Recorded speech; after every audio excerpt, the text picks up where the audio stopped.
Hello friends. तो हम लोगों ने वहां तक देखा था, पिछले क्लास में हम लोगों ने संयुक्त काट वाली छड़ पढ़ा था। आज हम लोग बात करेंगे थोड़ा न्यूमेरिकल पे। कुछ हम ऐसे ही आपको न्यूमेरिकल करा रहे हैं, उसके बाद हम आपको सेंड कर देंगे।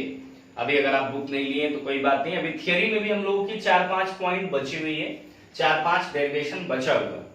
तो जो थियरी 4-5 डेरिवेशन की बची हुई है, हम उस पे न्यूमेरिकल न करके बल्कि जो थियरी हम लोगों ने पढ़ लिया है हम लोग उस पे थोड़ा न्यूमेरिकल करते हैं। 2-4-10 करते हैं, पहले स्टार्ट करते हैं। न्यूमेरिकल आपका A to Z कराएंगे, आपके बुक का A to Z एक्सरसाइज हम लोग करेंगे, लेकिन रही बात पहले 2-4 का कॉन्सेप्ट आपको दें जिससे कि आप थोड़ा न्यूमेरिकल लगाना स्टार्ट करें। उसके बाद 3-4-5 थियरी जो भी बची है अभी उसको फिर हम लोग एक दिन किसी दिन पढ़ लेंगे, ठीक है। तो एक क्वेश्चन हम लोग करते हैं, पहला नंबर एक क्वेश्चन हम लोग करते हैं कि इस्पात के छड़ की लंबाई 3 मीटर और उस पर 3000 केजी का अक्षीय तनाव बल कार्य कर रहा है। पहला क्वेश्चन हम लोग कर रहे हैं कि इस्पात के छड़ की लंबाई, कोई इस्पात का एक छड़ है जिसकी लंबाई कितनी भाई 3 मीटर है और उसी छड़ पर 3000 केजी 3000 किलोग्राम का अक्षीय तनाव बल या अक्षीय तनाव भार कार्य कर रहा है। यदि छड़ में उत्पन्न प्रतिबल, यदि उस छड़ में प्रतिबल कह रहा है कि 500 किग्रा पर सेमी स्क्वायर हो, तो काट का क्षेत्रफल, ध्यान दीजिए, तो काट का क्षेत्रफल, विकृति तथा लंबाई में वृद्धि ज्ञात करें।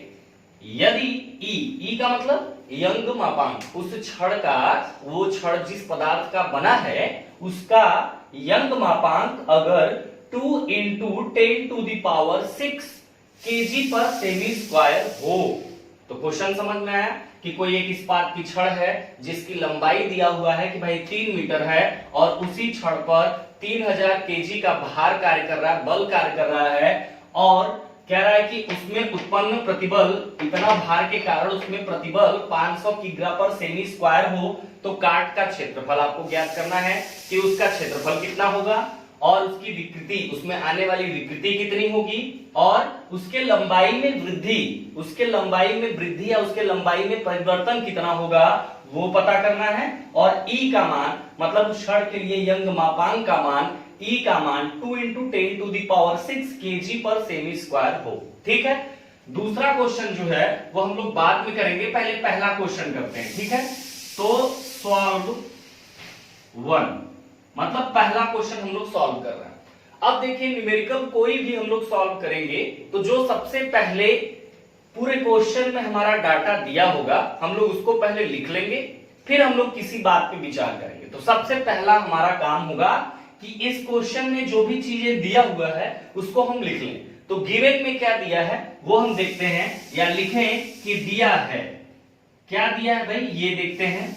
सबसे पहले उसकी लंबाई दी है छड़ की, L का मान दिया है, कितना दिया है भाई 3 मीटर दिया हुआ है। उसके बाद 3000 केजी, ये क्या है भार दिया हुआ है, बल दिया है, इसका मतलब F का मान दिया हुआ है 3000 केजी, ठीक है।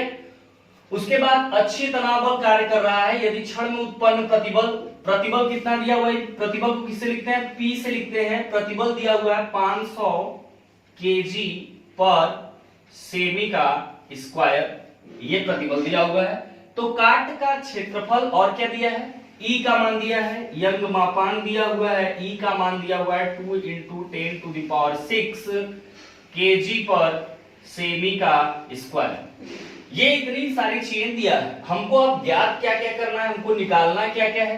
तो सबसे पहले काट का क्षेत्रफल, क्षेत्रफल को किससे लिखते हैं ए से लिखते हैं, हमको ए पता करना है। विकृति ज्ञात करनी है, विकृति को किससे लिखते हैं स्मॉल ई से लिखते हैं, ये पता करना है। और लंबाई में वृद्धि, लंबाई में वृद्धि मतलब डेल्टा एल हमको पता करना है। ये 3 बातें हमको पता करनी है कि उसका क्षेत्रफल कितना होगा, उसकी विकृति कितनी होगी और उसमें होने वाला परिवर्तन कितना होगा या उसकी लंबाई कितनी वृद्धि होगी, ये हमको निकालना है। तो डेल्टा एल निकालना है, ठीक है। तो ये 3 चीजें हमको पता करनी है। अब देखिए ए जो होता है, ए जो हमारा होता है, आप देखे होंगे कि प्रतिबल बराबर बल बटा क्षेत्रफल होता है, क्यों भाई होता है। तो यहां से हम लोग इधर सॉल्व कर रहे हैं, इधर सॉल्व कर रहे हैं, हमारा जो दिया हुआ था हमने उसको लिखा, उसके बाद जो हमको ज्ञात करना है हमने उसको लिखा। अब एक बात इस पे भी देख लेते हैं कि क्या सभी यूनिट एक ही में दिया है या अलग अलग दिया है, ये भी देखना बहुत जरूरी है। अब ध्यान दीजिए, लंबाई को किस में दिया है, मीटर में दिया है। फोर्स को किस में दिया है, किग्रा में दिया है।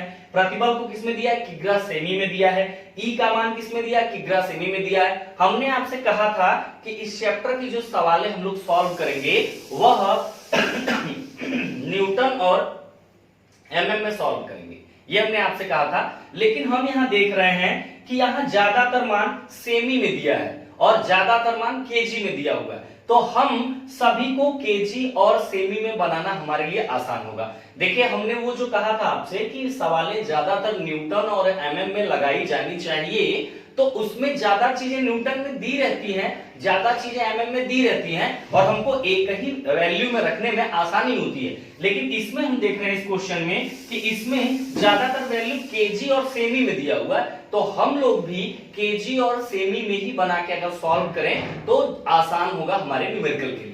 तो सबसे पहले जो दिया होता है उसको लिख लीजिए, जो ज्ञात करना है उसको लिख लीजिए। उसके बाद ये देख लीजिए कि जो हमारी वैल्यू दी गई है वो किस यूनिट में ज्यादा दी है। जिस यूनिट में ज्यादा देगा उसी में हम कन्वर्ट कर लेंगे।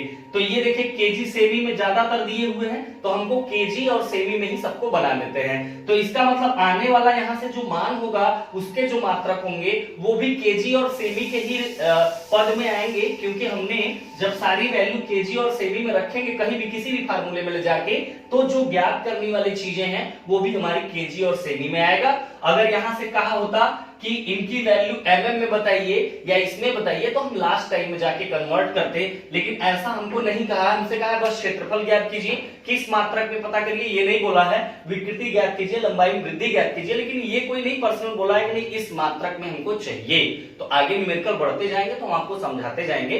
फिलहाल यहाँ पे हमने देखा कि जो सवाल हमारी थी वो ज्यादातर केजी और सेमी में दिया है, इसलिए हम उसको जो केजी और सेमी में नहीं है उसको हम उसमें बना ले। तो जैसे लंबाई को सेमी में होना चाहिए इसके हिसाब से, तो हम इसको सेमी में बनाएं तो ये कितना हो जाएगा भाई, ये 3 मीटर है, तो यहाँ पे हम इसको सेमी में करें तो 3 × 10⁻⁻2 सेमी हो गया। ठीक है, ये हमारा सेमी हो जाएगा। सॉरी, ये मीटर को हम सेमी में कर रहे हैं, इसका मतलब ये कितना हो जाएगा भाई, 300 सेमी हो जाएगा। ठीक है, 1 मीटर बराबर 100 सेंटीमीटर, 1 मीटर बराबर 100 सेंटीमीटर, तो 3 मीटर बराबर 300 सेंटीमीटर। ठीक है, अब सही है। हमने सेमी को मीटर में कन्वर्ट करने के लिए 10⁻⁻2 का मल्टीप्लाई किया था, लेकिन यहाँ पे मीटर को हम सेमी में बना रहे हैं क्योंकि हमें सेमी में चाहिए। तो 3 मीटर का मतलब कितना हो गया भाई, 300 सेमी। ये सेमी में हो गया, ये केजी में हो गया, ये केजी सेमी में है ही, ये केजी सेमी में है ही। इसका मतलब देखे आप, एक ही चीज को हमको केवल बदलना होगा, बाकी सभी एक ही मात्रक में हो गए।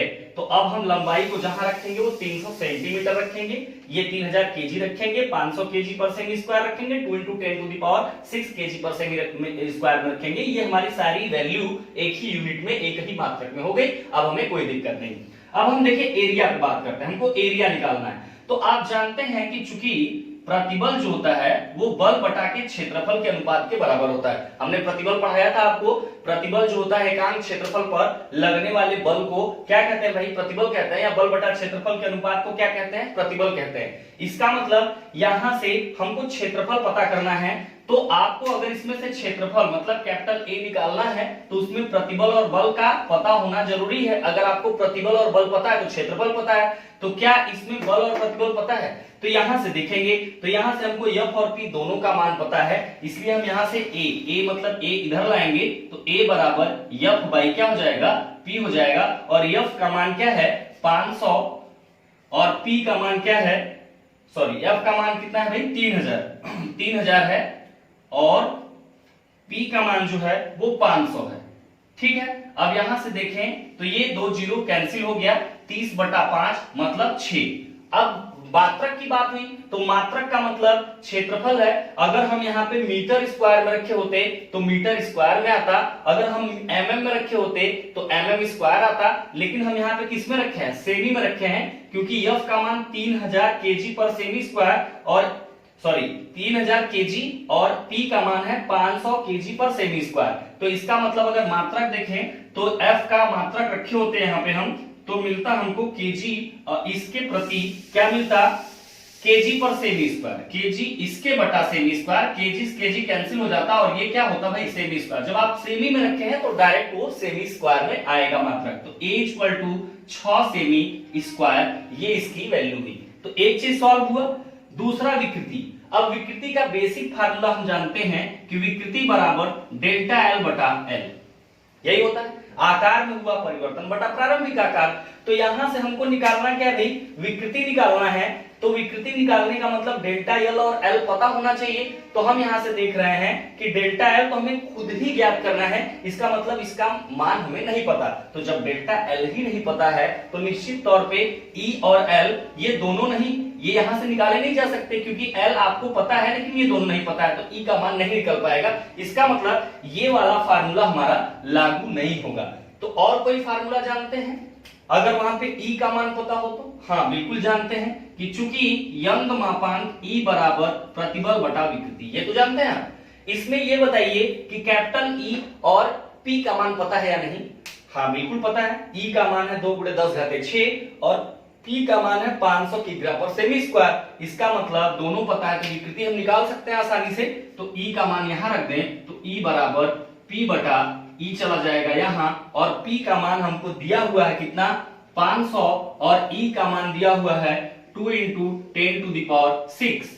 अब विकृति का कोई मात्रक आएगा? विकृति का कोई मात्रक आएगा भाई? नहीं, विकृति का मात्रक नहीं होता है, आपको पहले ही बताया जा चुका है। अगर यहां से देखें तो यहां से भी देख सकते हैं p का मात्रक क्या है भाई, किग्रा पर सेमी स्क्वायर, और बटा के ई का मात्रक, ई का भी मात्रक है किग्रा पर सेमी स्क्वायर, सब कैंसिल हो जाएगा। इसका मतलब स्मॉल ई का कोई भी मान नहीं आएगा। यहां से स्मॉल ई का मान आप हमारे साथ कैसी की सहायता से आपको एग्जाम में लागू होता ले जा सकते हो, इसलिए आप न्यूमेरिकल जब हम सॉल्व करें तो आप कैसी लेके बैठा करो, ठीक है। तो इसमें हम देखें कि 500 डिवाइडेड बाई 2 × 10⁶, ये हमारा इससे डिवाइड हमने किया तो ये आया हमारा 2.5, विकृति हमारी आई बराबर 2.5 × 10⁻⁴, ठीक है। 2.5 × 10⁻⁴, मात्रक कोई मात्रक नहीं होगा, ठीक है।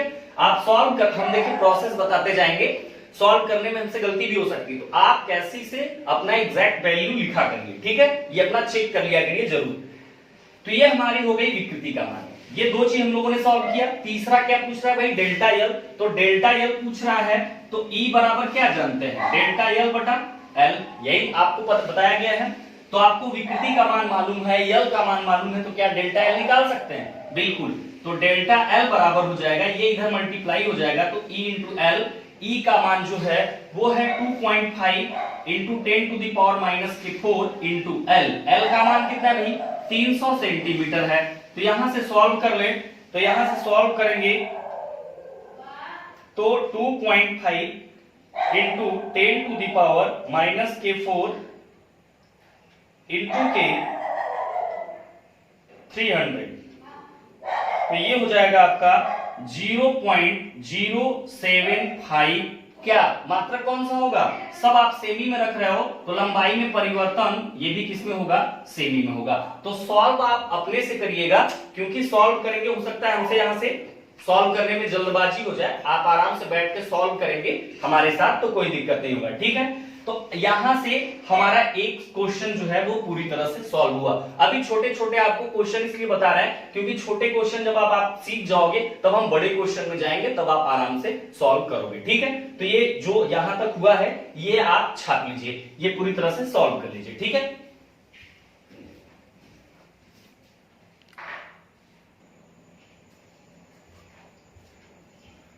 ठीक है भाई, ये सॉल्व कर लेना आप लोग, वीडियो रोक के हम अगला क्वेश्चन कराने जाने, ठीक है। अब देखिए हम लोगों का एक क्वेश्चन सॉल्व हो गया, दूसरे क्वेश्चन पे हम लोग बात करेंगे। दूसरे क्वेश्चन को पहले पढ़ते हैं कि दूसरे क्वेश्चन में कहा क्या जा रहा है। ये आपके एक्सरसाइज के ही क्वेश्चन है, हम आपको जब पीडीएफ बना के भी, अगर आपके पास बुक नहीं है तो हम वो भेज देंगे, तो आप न्यूमेरिकल सॉल्व करने लगेंगे, ठीक है। बाकी हम यहाँ से तो सारे क्वेश्चन सॉल्व कराएंगे ही, जो लोग सॉल्व कर लेंगे वो क्वेश्चन आराम से देखेंगे, बाकी जो लोग नहीं सॉल्व किए रहेंगे वो उसको यहाँ से सॉल्व भी करेंगे, ठीक है। तो यहां से देखिए दूसरा क्वेश्चन कह रहा है 1 मीटर लंबे खोखले ढलवा लोहे के कॉलम का बाह्य व्यास 100 mm है।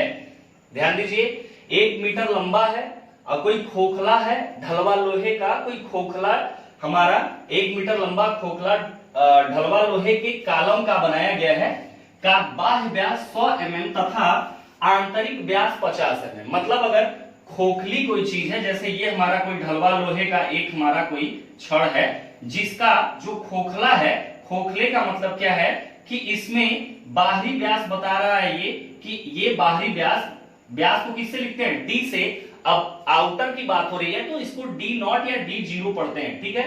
डी आउटर दिया हुआ है कितना 100 mm है और उसके बाद डी इनर मतलब ये चीज आंतरिक व्यास जो है तो डी इनर मतलब कि डी आई इक्वल टू कितना दिया हुआ है भाई 50 mm है, ठीक है। कहा जा रहा है कि कॉलम पर 800 किलोन्यूटन का अक्षीय संपीड़न भार, इसका मतलब ये है, कहा ये जा रहा है, हम आपको फिर से इसका डायग्राम बना देते हैं। पहले कह रहा है कि एक कोई ढलवा लोहे का हमारा कोई खोखला मेंबर है, ठीक है, कोई खोखला है, तो इसका बाहरी व्यास बताया जा रहा है कि 100 mm है और इसका आंतरिक व्यास बताया जा रहा है 50 mm है। और इसी पर कहा जा रहा है कॉलम पर ही, ये कॉलम है हमारा, कॉलम पर 800 किलोन्यूटन का अक्षीय संपीड़न भार लगाया जाता है। मतलब अक्षीय संपीड़न का मतलब इसके सेंटर से होते हुए संपीड़न का मतलब दबाव की स्थिति में 800 किलो न्यूटन का अक्षीय संपीड़न भार लगाया जाता है। तो कॉलम की लंबाई में कमी ज्ञात कीजिए। जब इसको दबाएंगे तो जाहिर सी बात है इसकी लंबाई में कमी होगा।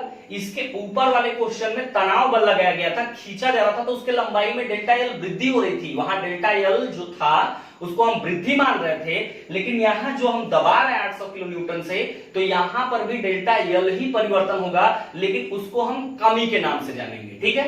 यहां से कमी ज्ञात कीजिए। ढलवा लोहे के लिए ई का मान 150 किलो न्यूटन पर mm स्क्वायर है।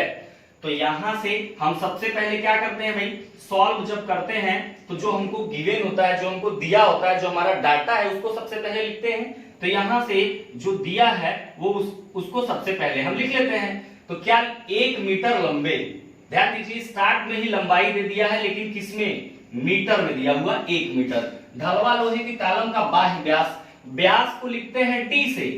जब दो व्यास की बात की जाए, बाहरी और आंतरिक, आउटर और इनर की बात की जाए, तो डी के नीचे अगर 0 लिख देते हैं या डी नॉट लिखते हैं तो इसका मतलब ये बताता है कि बाहरी व्यास है। क्लियर हुआ? ये लिखने का एक फंडामेंटल है कि जैसे डी मतलब व्यास हुआ, आउटर व्यास डी 0 हुआ, इनर व्यास डी आई हुआ, ठीक है। तो ये लिखने का एक फंडामेंटल है जिससे कि इससे हम समझ पाते हैं कि क्या हमने लिखा है।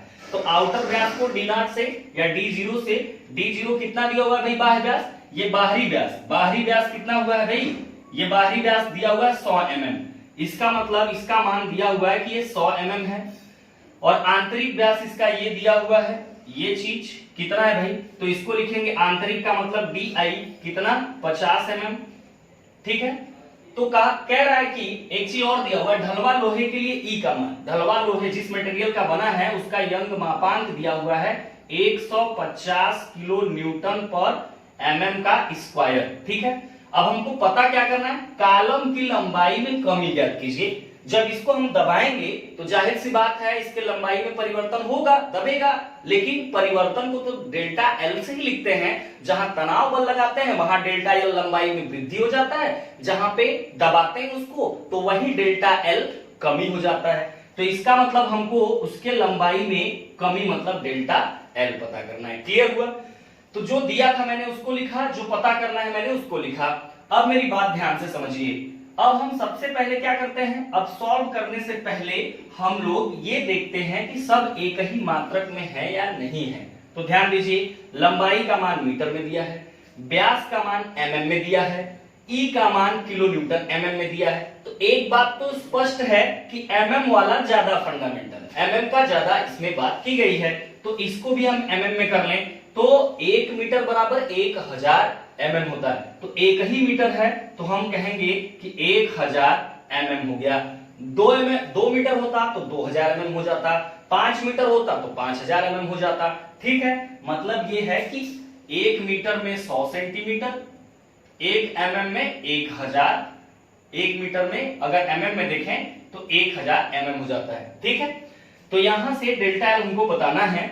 अब ऊपर से हम देख रहे थे कि सबको एक मात्रक में चेंज करें, तो ये हमारा mm में हो गया, ये भी mm में हो गया, ये भी mm में हो गया, लेकिन ये किलो न्यूटन पर mm स्क्वायर है, तो इसको भी न्यूटन पर mm स्क्वायर बना लें तो 150, ठीक है, किलो है तो किलो का मतलब होता है 10 घाते 3, तब क्या हो जाएगा भाई, न्यूटन पर mm का स्क्वायर। क्लियर हुआ?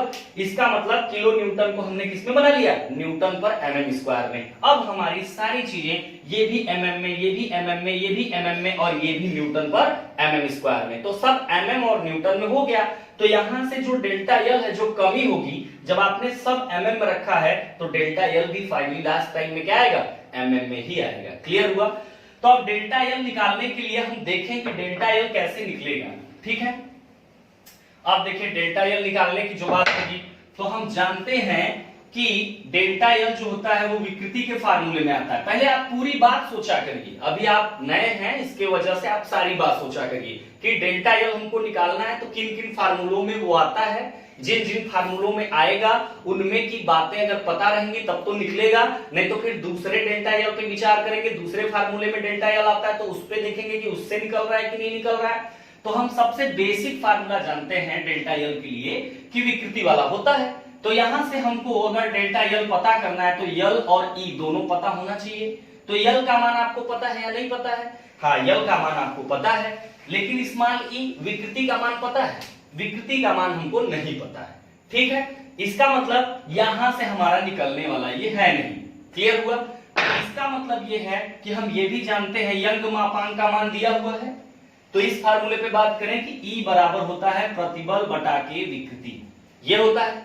तो E दिया हुआ है, E और P को अगर हम तोड़ दें इनके फार्मूलों में लिख दें, क्योंकि P का भी मान नहीं दिया, प्रतिबल दिया हुआ है नहीं दिया है, विकृति भी नहीं दिया है, तो इन दोनों को हम इन दोनों फार्मूले के बराबर क्या लिख सकते हैं? तो देखिए E बराबर प्रतिबल को लिख सकते हैं बल बटा के क्षेत्रफल, और विकृति को क्या लिख सकते हैं, डेल्टा एल बटा के एल, ये लिख सकते हैं भाई। प्रतिबल बल बटा के क्षेत्रफल हो गया और विकृति डेल्टा एल बटा एल हो गया। अब इनको ठीक से कर लीजिए, E बराबर, तो ये सबसे नीचे तो सबसे ऊपर, ये दोनों बीच में हो जाएंगे, तो F गुणे एल अपान के A गुणे डेल्टा एल होगा भाई।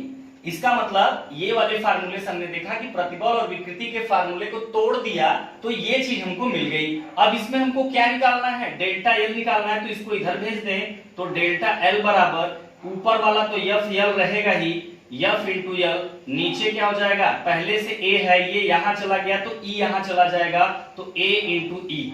अब ये डेल्टा एल इस भी फार्मूले से आ गया, इस फार्मूले से भी आ गया, लेकिन आप देखिए कि एफ एल ए ई का मान दिया है या नहीं दिया है। एफ का मान दिया है कि नहीं भाई, एफ का मान दिया है, ध्यान दीजिए 800 किलो न्यूटन का अच्छी भार दिया जा रहा है, इसका मतलब मैंने इसको लिखा ही नहीं है तो यहां ही लिख देते हैं एफ बराबर दिया हुआ है कितना, एफ बराबर दिया हुआ है 800 किलो न्यूटन, तो ये भी किलो न्यूटन में, इसको भी न्यूटन में कर लें, तो 800 गुणे 10 घाते 3, ये किसमें हो गया, न्यूटन में। ठीक है, एफ का मान हमको 800 किलो न्यूटन दिया था तो हमने इसको न्यूटन में बना लिया, 800 किलो का मतलब 10 घाते 3 न्यूटन। क्लियर हुआ?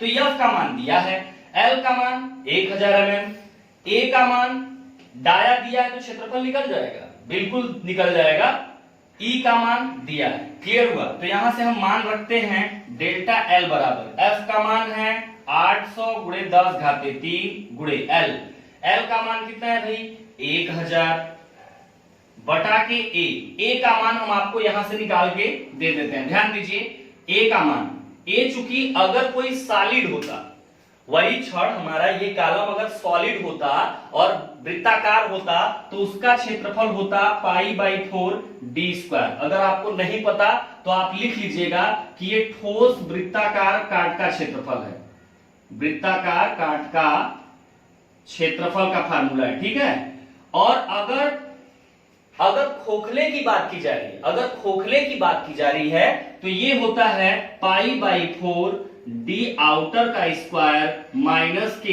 डी इनर का स्क्वायर। क्लियर हुआ? जिसमें डी आउटर क्या है, बाहरी व्यास का वर्ग माइनस के आंतरिक व्यास का वर्ग। ठीक है, आउटर का स्क्वायर माइनस इनर का स्क्वायर। तो ये हमारा ठोस वृत्ताकार काट के लिए क्षेत्रफल, अगर वृत्ताकार सेक्शन है उसका क्षेत्रफल अब न्यूमेरिकल सॉल्व कर रहे हैं, अगर उनके क्षेत्रफल नहीं पता तो एक बार हम आपको बता देते हैं कि π/4 d स्क्वायर है। ठीक है, d क्या है, व्यास है उसका, एक ही व्यास होगा सॉलिड के लिए। लेकिन अगर खोखला है तो इसमें दो व्यास हैं, एक बाहरी और एक आंतरिक। बाहरी को डी आउटर से और आंतरिक को डी इनर से लिखते हैं। तो इनका जो क्षेत्रफल होता है वो π/4 D outer square minus D inner का स्क्वायर। तो यहां से हम निकाल लें कि a बराबर ये क्या है, ये खोखले वृत्ताकार काट का क्षेत्रफल है। ठीक है, खोखले वृत्ताकार काट का क्षेत्रफल है। तो ये एक बार हम आपको बता देते हैं जिससे कि आप जानते रहें कि ठोस वृत्ताकार काट का क्षेत्रफल क्या होता है और खोखले वृत्ताकार काट का क्षेत्रफल क्या होता है। ठीक है, तो खोखले वाला यहां मैटर है, तो खोखले वाला फार्मूला हम पुट करेंगे। डी आउटर का मान कितना है भाई, 100 का स्क्वायर हो जाएगा माइनस के इनर व्यास का स्क्वायर मतलब 50 का स्क्वायर। इसको सॉल्व करेंगे तो हमको एरिया मिल जाएगा। इसको हम लोग सॉल्व करेंगे तो हम लोगों को एरिया मिल जाएगा। ठीक है, तो यहां से हम लोग इसको सॉल्व करते हैं कि कितना होगा। ठीक है, तो ये है हमारा 100 का स्क्वायर माइनस के 50 का स्क्वायर। हमारे साथ आप सॉल्व किया करिए, हम आपको बता दिए हैं न्यूमेरिकल जब सॉल्व कराएं तो जरूर मेरे साथ सॉल्व किया करिए जिससे कि वैल्यू आप सही रखें। हो सकता है यहां से कुछ मिस हो जाए वैल्यू में, समझाने का काम तो पूरी तरह से है, फार्मूला लिख दिया, वैल्यू पुट करा दिया, तो ये आप सॉल्व भी कर सकते हैं, लेकिन कभी गलत यहां से हो सकता है। ठीक है, हम चाहेंगे नहीं कि गलत हो, ठीक है, कभी हो जाता है ऐसा। तो 100 का स्क्वायर माइनस 50 का स्क्वायर यहां से देखें, ठीक है, तो ये हो गया इतना मल्टीप्लाई के पाई डिवाइडेड बाई 4 5890। ठीक है, अब आप लोग देख लीजिएगा कितना एरिया आ रहा है। मेरा आया 5890.48 ये मात्रक होगा mm का स्क्वायर, क्योंकि हमने सारी वैल्यू किस में रखी है, mm में रखी है। हमने सारी वैल्यू mm में रखी, इसलिए एरिया भी किस में आया, mm के स्क्वायर में आया। तो यहां से हम एरिया का मान रख दें 5890.48, ये हमारा क्षेत्रफल का मान हो गया, इनटू के ई का मान तो दिया ही है 150 गुणे 10 to the power minus 3। 10 to the power 3 से ये कैंसिल हो गया 10 टू द पावर 3। उसके बाद यहां से हम लोग सॉल्व कर लें तो डेल्टा एल हम लोग को मिल जाएगा। तो यहां से देखा जाए तो 800 multiply 1000 divided by 5890.48 multiply 150 equal to 0.9054। ठीक है, अब ये किस में आया भाई, mm में आया, क्योंकि हमने यहाँ पे सारी वैल्यू mm में रखा था। अब इसके अलावा इस वाले क्वेश्चन में हमसे कुछ पूछा नहीं है। ठीक है, तो ये चीज है, दो क्वेश्चन का आइडिया दे दिए हैं, बहुत जल्दी आपको हम पीडीएफ भी दे देंगे आपके ग्रुप में। अगर आपके पास बुक नहीं है तो आप न्यूमेरिकल सॉल्व करने लगेंगे, हम एकदम सीरियल से चलेंगे। अभी आपके एक्सरसाइज के ये क्वेश्चन है, मिल जाएंगे वो, लेकिन अभी हम सीरियल से भी चलेंगे। जब 10 क्वेश्चन ऐसे ही आपको करा देंगे, हर टाइम का एक दो तो करा देंगे, तो आपको समझ में आने लगेगा। ठीक है, तो ये भी आप आराम से इसको छाप लीजिए। ठीक है।